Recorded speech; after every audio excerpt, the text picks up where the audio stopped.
Bismillahirrahmanirrahim. Assalamualaikum warahmatullahi wabarakatuh.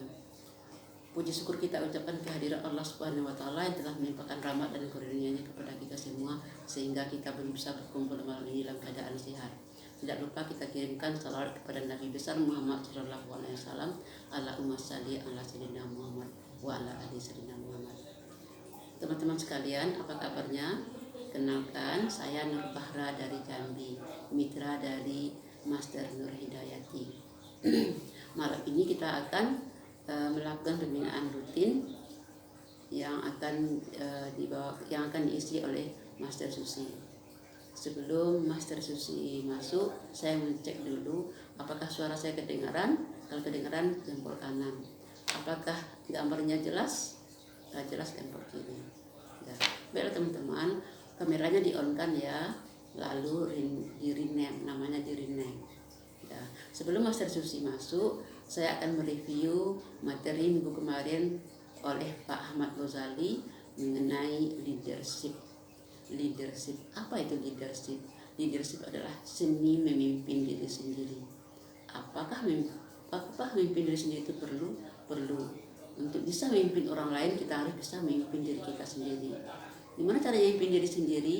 Kita harus bisa mengendalikan diri, mengontrol diri, mengendalikan emosi kita. Kita bisa memimpin orang lain, kita harus bisa memimpin diri kita sendiri sebelum kita memimpin orang lain. Ya, 7 sifat leadership. Yang pertama yaitu credibility atau kredibilitas atau kepercayaan. Kepercayaan adalah keyakinan orang lain terhadap diri kita sendiri. Itu butuh waktu yang lama. Orang tidak bisa percaya dengan kita kenalan langsung orang percaya dengan kita tidak. Jadi butuh waktu yang lama untuk bisa orang percaya dengan kita. Agar orang percaya dengan kita, maka kita jangan berbohong, jangan telat, lalu perkataan dan perbuatan harus sama. Yang kedua, confident. Apa itu confident? Confident itu percaya diri. Kalau kepercayaan, keyakinan orang terhadap kita, tapi kalau percaya diri, keyakinan diri kita sendiri terhadap diri kita. Jadi untuk bisa kita percaya diri, kita harus yakin dulu baru bisa meyakinkan orang lain. Kita harus percaya yang akan kita sampaikan itu, baru kita bisa meyakinkan orang lain.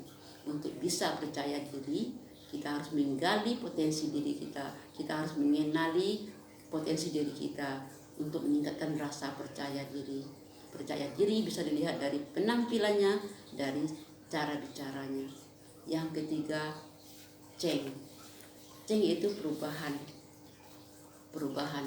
Seorang leader harus siap berubah. Dalam era globalisasi sekarang, itu semua berubah dalam segala hal. Jadi seorang leader harus siap berubah. Yang berikut itu challenge. Challenge itu tantangan. Seorang leader harus bisa menerima tantangan. Untuk bisa menerima tantangan, kita harus memasang target. Lakukan hal-hal yang belum pernah kita lakukan agar target yang kita inginkan bisa tercapai. Kita harus melakukan kebiasaan-kebiasaan yang belum pernah kita lakukan untuk mencapai target yang kita inginkan. Yang berikut yaitu coach. Coach itu yaitu melatih. Di samping coach ada lagi trainer. Trainer itu mengajar secara teknis. Kemudian ada mentor itu mengajar dan mencontohkan. Kemudian kalau coach itu mengajar, mencontohkan dan memotivasi. Untuk bisa meng-coaching orang atau mitra kita harus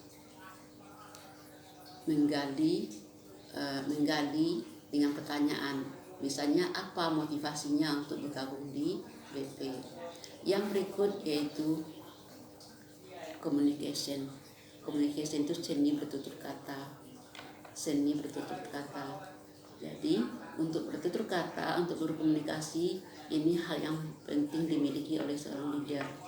Karena komunikasi itu mempengaruhi hubungan timbal balik antara mitra dengan leader. Kalau bahasa Padangnya, kata mendaki, kata melereng, kata menurun, kata mendatar. Apa maksudnya itu? Kata mendaki, perkataan yang kita gunakan untuk berbicara dengan yang lebih besar.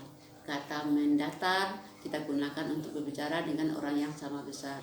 Kata menurun kita gunakan untuk berbicara dengan orang yang lebih kecil. Kemudian kata melereng kita gunakan kalau kita misalnya mau menegur seseorang lalu kita tidak enak hati, jadi menegur secara halus kita menggunakan kata melereng. Kemudian yang terakhir yaitu continuous learning. Continuous learning itu yaitu pembelajaran berkelanjutan. Jadi seorang leader harus bisa belajar secara terus-menerus. Demikianlah teman-teman materi review materi minggu kemarin dengan Pak Ahmad Ghazali. Sekarang kita lanjutkan pembinaan dengan Master Susi. Apakah Master Susi sudah masuk? Silakan Master Susi.